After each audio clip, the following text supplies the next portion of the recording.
صدری ویسر لی امری واحلل عقدۃ من لسانی یفقہوا قولی اعوذ باللہ من الشیطان الرجیم بسم اللہ الرحمن الرحیم۔ اللہ کا شکر ہے کہ اللہ نے ایک اور دن اپنی کتاب کو سمجھنے کے لیے ہمیں دیا۔ اللہ کی توفیق سے آج 5ویں پارے کا آغاز کریں گے اور اس میں ہم سورۃ نساء کو دیکھیں گے۔ غزوہ احد سے غزوہ بنو مصطلق کے درمیان میں یہ سورت نازل ہوئی۔ بنیادی حصہ مشرتی قوانین جس میں شادی، نکاح، بیواؤں، یتیموں کے حقوق، عورتوں کے حقوق پر واضح بیان ہے۔ سورت بقرہ کے بعد ہم اس کو لیں تو یہ رب ہمارا ہے، مطلب کہ عورتوں کا ہے۔ یونیک ٹاپکس دیے عورتوں کے متعلق۔ وراثت کے قانون بھی دیکھیں گے ہم، اس میں زندگی کا ایک ایک پہلو کی وضاحت کی گئی ہے۔ حسن معاشرت کے احکامات ہیں، اہل کتاب کو دعوت اور خاص طور پر حکومت کی سطح پر رعایا اور حکومت کے تعلقات کیسے ہونے چاہیے۔ نزول قرآن کی حکمتیں سمجھائیں کہ کس طرح بارش کی طرح قرآن پاک ہمارے دلوں پر برستا ہے اور نفاق سے بچ کر نظام عدل قائم کرنا ہے اور مجادلہ اور قانون وراثت۔ اگر ترتیب کو دیکھیں تو ترتیب پر تو قربان جانے کو دل کرتا ہے۔ رسول نے اس پارے کا جو مین تھیم ہے، امت بن کر کام کرو، انفرادی زندگی سے اجتماعی زندگی پر آئے گی۔ تو اللہ کی بات سمجھ آئے یا نہ آئے اس پر ماننا پڑے گا۔ الف لام میم۔ لوگوں کی باتوں سے بے نیاز ہو جاؤ، سیقولو۔ نبیوں کے مشن کو قبول کر لو، تلک الرسل۔ رستے کی ہر رکاوٹ نکال دو، اللہ کے راستے میں دے دو، لن تنالوا البر۔ اپنی عزتوں کی حفاظت کرو، المحسنات۔ عورت تو بیٹی بن کر سوچ، ماں، اے بیوی، باحیا بن، تیرے جسم پر تیرے رب کی مرضی چلے گی، تیری نہیں چلے گی۔ شادی شدہ خواتین کے نکاح کے پورے مسائل و مراحل بتائے۔ نکاح کی 4 شرائط ہیں، مہر، ولی، گواہ، ایجاب و قبول۔ پھر لونڈی کی بات بتائی۔ ڈومیننٹ رول کیا ہے، آئلی زندگی اور اہل و عیال والی زندگی، شادی شدہ زندگی اور اس کے تقاضے، یتیموں اور بیواؤں کے حقوق اور اطیعوا اللہ خواطیع الرسول۔ پوری سورۃ النساء کو نٹ شیل میں پیک کریں تو 4 لفظوں پر بیس کرتی ہے، قہاری و غفاری و قدوسی و جبروت۔ یہ 4 عناصر ہیں تو بندہ ہے مسلمان۔ یہ راز کسی کو نہیں معلوم کہ مومن قاری نظر آتا ہے، اصل میں ہے قرآن۔ پاک دامنی کی زندگی گزارو۔ پوری ریاست، خاندان سے لے کر ریاست تک مضبوط اجتماعیت قائم کرنا ہے۔ نکاح شدہ عورت لڑکی مہر ادا کیا جائے، فریضہ، صدقہ، مہر۔ پابندیاں تو ماں باپ نہیں لگاتے، جو میرا رب لگا رہا ہے۔ آفرنگز، حق مہر ہونا چاہیے، یہ خاموش تعلق ہے، مرد پر قرض ہے۔ حصار نکاح، نکاح مطاع، پیپر میرج حلالہ اور ٹائم باؤنڈ میرج مصافحین، ان کے بارے میں 24 میں بتایا۔ فنکحوہن بإذن اہلہن لا نکاح الا بولی۔ بخاری کی حدیث ہے کہ باپ نہ ہو تو بھائی ولی ہوگا، ولی کے بغیر نکاح نہیں ہوتا، قریب کے ولی کے ہوتے ہوئے دور کا ولی نہیں ہوتا۔ رشتہ چاہیے، شادی کرنی ہے، باپ زندہ ہے اس سے بات کرنی ہوگی، دوسرا کوئی طریقہ نہیں ہے۔ بہت تکلیف دہ بات ہے کہ 16 سال تک جس کو کھلایا پلایا، پیار، دودھ کے ڈبے، چاکلیٹیں، محبتیں، اتنی اندھی ہو گئی محبت میں، وہ بچی جو 100 روپے کی گروسری تک نہیں خرید سکتی، گوشت سبزیاں نہیں بنا سکتی، کہ خود نہیں خرید کا، وہ اپنے لیے شوہر پسند کرے گی، لڑکا اپنے لیے خود ڈھونڈے گی۔ اس عمر میں یہ خیال پیدا ہو جاتا ہے کہ ہماری امی ابو کو سمجھ نہیں ہے، چنانچہ آئی لائک ہم تو وغیرہ وغیرہ۔ زندگی صرف جذبات کے نام پر نہیں ہوتی، ایکسٹریم سے بچنا چاہیے۔ ماں باپ کو بھی کھلی آزادی نہیں دینا چاہیے۔ باپ نکاح کر دے تو شادی ہو جاتی ہے، پیپر میرج کی حقیقت نہیں ہے، یہ زنا ہوگا اور ولد زنا ہوں گے پھر بچے۔ مرد گھر سے لے جائے قیمتی ہے لڑکی، ورنہ کوئی قدر نہیں ہے۔ فیل دا سیکورٹی۔ متخذات الاخدان، یعنی خودن چھپ کر ملنا پسندیدہ نہیں ہے۔ حدیث میں آیا ہے کہ ایک زمانہ آئے گا کہ لوگ گناہ کریں گے اور پھر ظاہر کریں گے۔ سنیپ شاٹ، رنگلیاں، سنیپ شاٹ اور فیس بک کی بھی آنکھیں ہیں، خدا را ان کو گواہ مت بنائیے۔ منگنی کے بعد ملنا بھی جائز نہیں ہے، نکاح کے بعد بھی معاشرتی لیول پر ملنا نہیں چاہیے۔ ماں باپ بھی بہت زیادہ ماڈرن ہو گئے ہیں، بوائے فرینڈز، لور، ایکسٹریم فینسی ہو گیا۔ اپنی بچیوں کو اتنی آزادی نہ دیں کہ وہ 18 سال سے پہلے جائیں اور اپنی شوہریں ڈھونڈتے پھریں۔ حتی الممکن کف ہونا چاہیے۔ کف کیا؟ اسٹیٹس میں برابری ہو، لینگویج میں برابری ہو، مذہبی لحاظ سے ایک جیسا ہو، سوچ سمجھ کر فیصلہ کرنا چاہیے۔ ماں باپ نہیں مانتے، بڑی سی چھری لیں، اپنے جذبات کو کاٹ دیں۔ میرے رب تیری مرضی نہیں ہے، تو مالک تو نہیں مانتا، مجھے نہیں چاہیے۔ اگر اللہ نہیں مانے گا تو پارٹنر چاہے سونے کا بھی ہو، آپ کا کسی کام کا نہیں ہے۔ ایم لس زندگی نہیں چاہیے۔ امت کو چاہیے کہ وہ جڑ کر رہیں، مل کر رہیں، بی بی مریم کی طرح اپنے آپ کو پاک رکھیں، پھر فرشتے آپ کی گواہیاں دیں گے۔ قرآن کا صحیح علم نہیں ہوتا تو پھر ہم رومانس میں پڑ جاتے ہیں، اصل رومانس تو قرآن میں ہے۔ شادی کون سی بڑی بات ہے، ہماری دادی نانیوں نے بھی شادی کی تھی، آپ کی بھی ہوگی۔ آپ کو وہ ہیرو لگتا ہے جو گھر میں 100 دفعہ ڈانٹ کھاتا ہے؟ اللہ سے کہیں کہ اے میرے رب، جو تو نے میرے لیے لکھا ہے وہ سب سے بہتر ہے۔ یہ طریقے بوجھ نہیں ہیں، یہ تمہارے لیے ہیں تاکہ تم اپنی تم ویلیو لیس نہ ہو، اپنی ویلیو کو محسوس کرو۔ یتبعون الشہوات، خواہشات اور لسٹ کے پیچھے نہیں بھاگنا، یہ آپ کو اللہ سے دور کر دیں گی، ضعیفاً، کمزور کر دیں گی۔ حضرت آدم علیہ السلام کو بھی کمزور ایسے لیول پہ کمزور کیا تھا۔ دل کی خواہشات جب آپ پہ حاوی ہو جاتی ہیں تو شیطان آپ کا اسٹیئرنگ سنبھال لیتا ہے، پکڑ لیتا ہے وہ اسٹیئرنگ، پھر ہمارا کنٹرول اس کے ہاتھ میں چلا جاتا ہے، پھر وہ جو مرضی کروائے۔ ہر خواہش پوری کرنا ضروری نہیں ہے، باطل پارٹی کی پیروی نہیں کرنی، مرضی کے بغیر مال کھانا اور کسی کی مرضی کے بغیر مال کھانا اور دوسرا جو پسند نہ کرے ایسا مت کرو۔ لا تقتلوا انفسکم، اپنی جانوں کو بھی مت مارو، اپنی جانوں کو، اپنے ناخن کاٹنا، اپنے آپ کو اذیت دینا جائز نہیں ہے۔ جو جان لینے کا حکم نہیں دیتا دین، وہ دوسروں کو کیوں نقصان پہنچانے کا حکم دے گا؟ ناحق کسی کے ساتھ نہ ہی کرو۔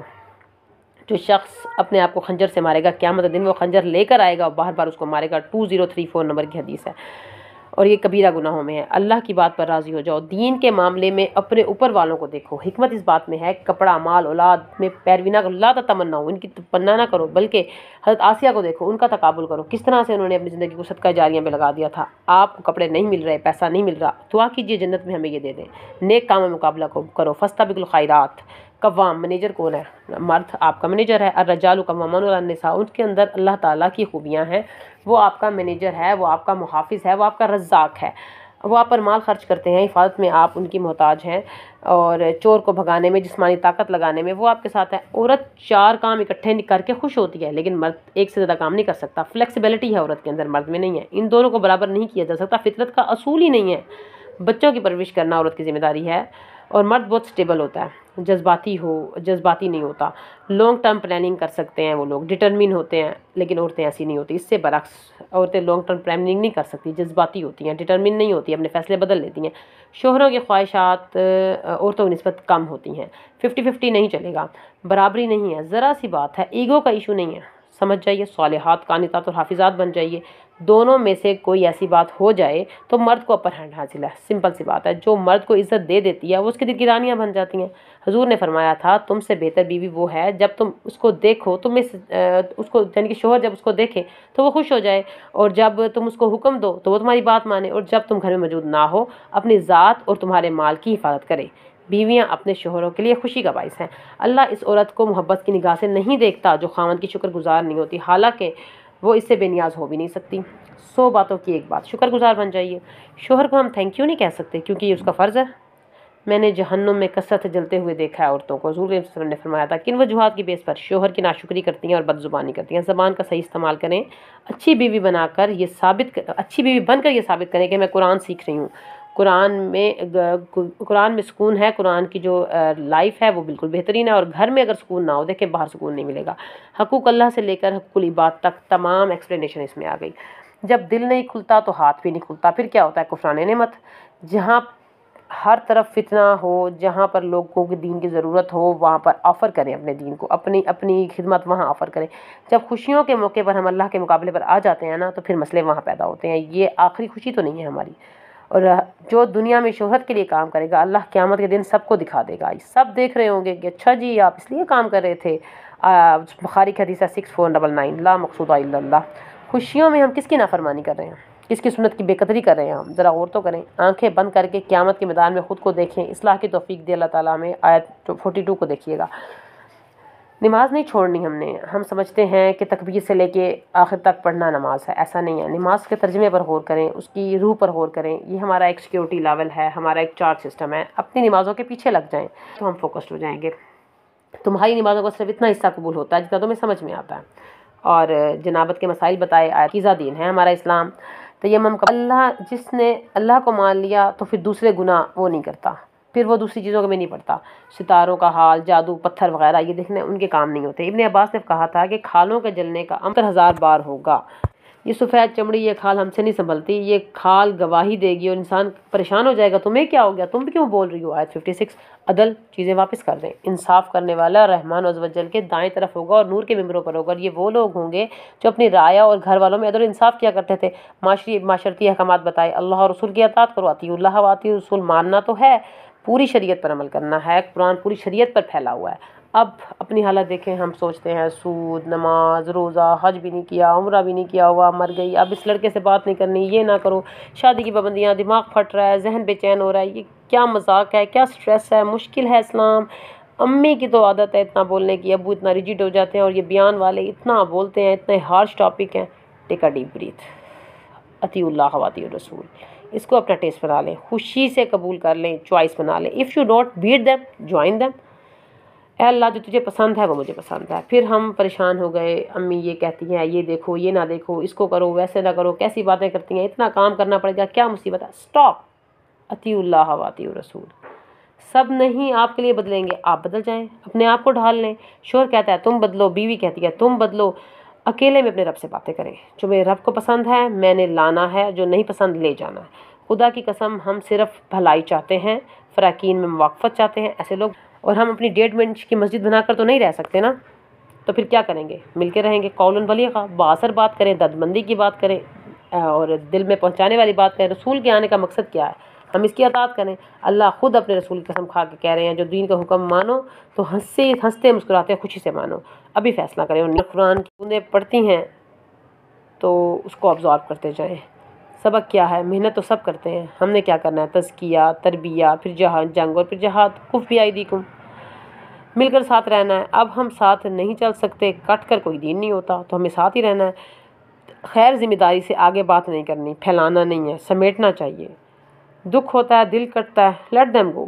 جو دین سے ہٹتا رہے گا اسی کوئی زندگی نہیں ہے. کوالٹی مانگو. مومن گنے نہیں جاتے، مومن تولے جاتے ہیں.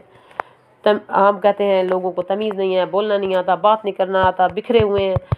کیا کرنا ہے؟ تزکیہ کرنا ہے، تربیہ کرنا ہے. کس کا کام ہے؟ ہمارا کام ہے. گناہ کی رغبت ہوتی ہے یا نیکی کی رغبت ہوتی ہے؟ ہم نے کہاں جانا ہے؟ نیکی کی رغبت کی طرف. دعوت دینی ہے، محبت کا حق ادا کرنا ہے. اور سلام میں کا طریقہ سکھایا گیا. اگر کوئی سلام دے تو اس کو جواب دو. تو سلام کرنے والا کا جواب دینے والے سے افضل ہے. اگر جواب نہیں دیں گے تو اس سے پاکیزہ لوگ جواب دے دیتے ہیں، یعنی کہ فرشتے. 3 لوگ جنت میں جائیں گے، ان میں سے ایک وہ ہوگا جو گھر آنے والوں کو سلام کرتا ہے. اب ہمیں بتایا گیا کہ اگر ہمیں اللہ تعالیٰ کہ ہمارا راستہ نہ دکھائے یا ہم الگ سے نہ جائیں تو ہمیں کیا ہوگا؟ ہماری مت ماری جائے گی. ہماری کمپنی اچھی ہونی چاہیے. جب کمپنی اچھی ہوگی تو ہم کامیاب ہو جائیں گے. ہجرت کرنا اسلام کے لیے ضروری ہے. جو اللہ کو پسند نہیں ہے اسے چھوڑ دو. آخر دعوانا الحمدللہ رب العالمین. السلام علیکم ورحمۃ اللہ وبرکاتہ.